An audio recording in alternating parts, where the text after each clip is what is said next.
ప్రముఖ అడ్వకేట్ ముప్పాళ్ళ సుబ్బారావు గారు బీఆర్ఎస్లో కాసేపటి నుంచి డాక్టర్ రాకేష్ జాయిన్ అవుతారు. కాంగ్రెస్ నుంచి చరణ్ కౌశిక్, బీజేపీ నుంచి అడ్వకేట్ సుభాషిణి గారు. అందరికీ స్వాగతం అండి. చరణ్ కౌశిక్, మీతో ప్రారంభిస్తాను నేను. సో మా హయాంలో ఫిరాయింపులు కాదు, మేము విలీనం చేసుకున్నాం, మావి రాజ్యాంగబద్ధం, మీరు చేసే అన్ని ఫిరాయింపులు అసలు ఇది కరెక్ట్ కాదు అంటూ బీఆర్ఎస్ వర్కింగ్ ప్రెసిడెంట్ కేటీఆర్ గారు నిన్న ఢిల్లీ వేదికగా అనేక విషయాల్ని ఎండగట్టారు, మండిపడ్డారు, సీరియస్ అయ్యారు. So what you say? Madam, ఇక్కడ 2014లో బీఆర్ఎస్ పార్టీ కాంగ్రెస్ పార్టీ నుంచి 4 ఎమ్మెల్యేలు తీసుకున్నారు మొదటిసారిగా. మరి అప్పుడు ఎలాంటి మెర్జీ జరగలే కదా.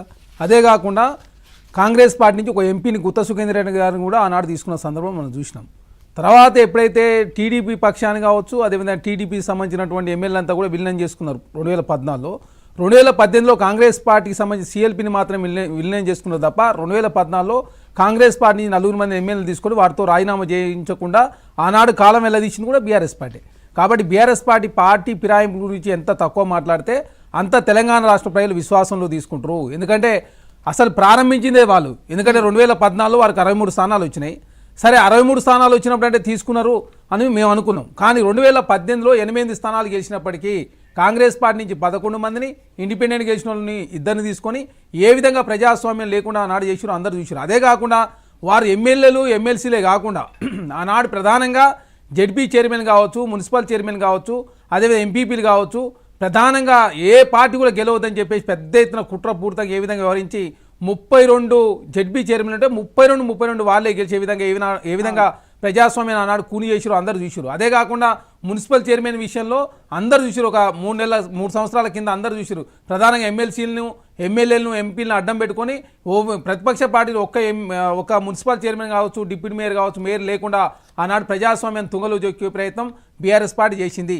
అదే కాకుండా ప్రధానంగా 2014 నుంచి 2024 వరకు బీఆర్ఎస్ పార్టీ 61 మంది ఎమ్మెల్యేలని, ఎంపీలని, అదే ఎమ్మెల్సీని తీసుకుని ఏ విధంగా ప్రజాస్వామ్యం, కానీ అవన్నీ మేము రాజ్యాంగబద్ధం, ఇప్పుడు మీరు చేస్తుంది తప్పు అని చెప్తున్నారు. సేమ్ టైం కొన్ని చట్టాలు ఉన్నాయి, మేము సుప్రీంకోర్టుకి వెళ్తాం, రాష్ట్రపతిని కలుస్తాం, స్పీకర్కి ఆల్రెడీ చేశాం, షెడ్యూల్ 10లో ఉంది, 3 నెలలలోపు తీసుకోవాలని సుప్రీంకోర్టు చెప్పింది, ఇవన్నీ కూడా కరెక్ట్గా లేవు అని చెప్తున్నారు. మేడం, ఇప్పుడు మేము కూడా రాజ్యాంగబద్ధం ప్రకారమే ఖచ్చితంగా త్వరలోనే మెర్జీ అయిపోతుంది. ఎందుకు ఇప్పుడు ఎందుకంటే తెలంగాణ రాష్ట్రంలో కాంగ్రెస్ పార్టీగా మేము వచ్చిన మొదటి నెల వరకు అంటే 2000 డిసెంబర్ 3వ తారీఖు నాడు రిజల్ట్ వస్తే 7వ తారీఖున ప్రభుత్వం ఏర్పాటు చేసుకున్న తర్వాత మేము జనవరి వరకు ఎలాంటి పార్టీ ఫిరాయింపుల జోలికి పోలేదు.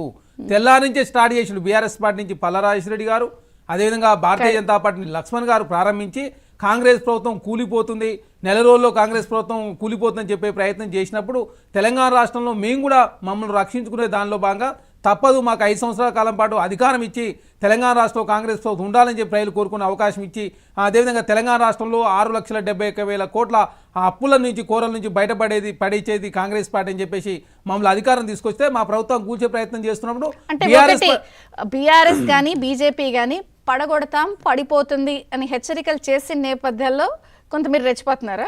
అదే మేడం, మేము అసలు తెలంగాణ రాష్ట్రంలో పార్టీ ఫిరాయింపులు పాల్పడొద్దు, కేశాలాగా చేయొద్దని చెప్పి మా ముఖ్యమంత్రి గారు భావించారు.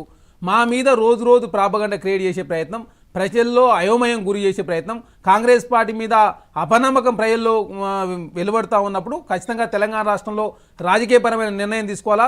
స్వచ్ఛందంగా కాంగ్రెస్ పార్టీకి ఎవరైతే ఎమ్మెల్యేలు వస్తూ ఉన్నారో వారిని జాయిన్ చేసుకున్నాం తప్ప ఎలాంటి ప్రలోభాలకు గురి చేసో కేసులు పెట్టో ఎవరిని కూడా మేము జాయిన్ చేసుకోలేదు. ప్రజాప్రభుత్వం సుస్థిరంగా ఉండాలని చెప్పేసి వాళ్ళంతా ఎమ్మెల్యేలు వస్తున్నప్పుడు మాది రాజకీయ పార్టీగా తెలంగాణ రాష్ట్రం ఇచ్చిన గ్యారెంటీలు అమలు చేయాలా, ఈ ఆర్థిక సంక్షోభం నుంచి కాంగ్రెస్ ప్రభుత్వం కావచ్చు తెలంగాణ రాష్ట్రం గట్టెక్కించాలని ఖచ్చితంగా కాంగ్రెస్ ప్రభుత్వంతో సాధ్యమవుతుందని చెప్పేసి బీఆర్ఎస్ పార్టీ ఎమ్మెల్యేలు వస్తున్నప్పుడు కాంగ్రెస్ పార్టీగా మేము జాయిన్ చేసుకున్నాం తప్ప బీఆర్ఎస్ పార్టీ ప్రారంభించిన తర్వాతనే మేము ప్రారంభించినాం. మేము తెలంగాణ రాష్ట్రంలో దానం నాగేందర్ బీఆర్ఎస్ టికెట్ పై గెలిచి ఆయన ఏకంగా అసలు ఎమ్మెల్యేగా ఉంటేనే కాంగ్రెస్ టికెట్ ఇచ్చి ఇవ్వడం ఇది ఎంతవరకు రాజ్యాంగబద్ధంగా కరెక్ట్ అని కూడా నిన్న కేటీఆర్ ప్రశ్నిస్తున్నారు కదా. మేడం, ఇప్పుడు అట్లా అనుకుంటూ పోతే వాళ్ళు ఏ విధంగా ప్రజాస్వామ్యాన్ని కూని చేసి ఆనాడు పెద్ద ఎత్తున పార్టీ పాల్పడడం చూసిరు కదా. ఎందుకు తలసాని శ్రీనివాస్ యాదవ్ గారికి మరి ఎట్లా మంత్రి పదవి ఇచ్చినావు? మరి మీరు టీడీపీ నుంచి గెలిచినట్టు తలసాని శ్రీనివాస్ యాదవ్ మంత్రి పదవి ఇస్తే తప్పలేదు. కానీ కాంగ్రెస్ పార్టీ బీపాల్ మీద ఆయన ఎమ్మెల్యేకి పోటీ చేయలేగా, మేము మంత్రి పదవిలే, మేము లోక్సభ సభ్యత్వానికి కాంగ్రెస్ పార్టీ నుంచి పోటీ చేసిండు. దాని ఎట్లా ఫిరాయింపులు ఎట్లా తప్పైతే కోర్టు తెలుసుకుంటుంది.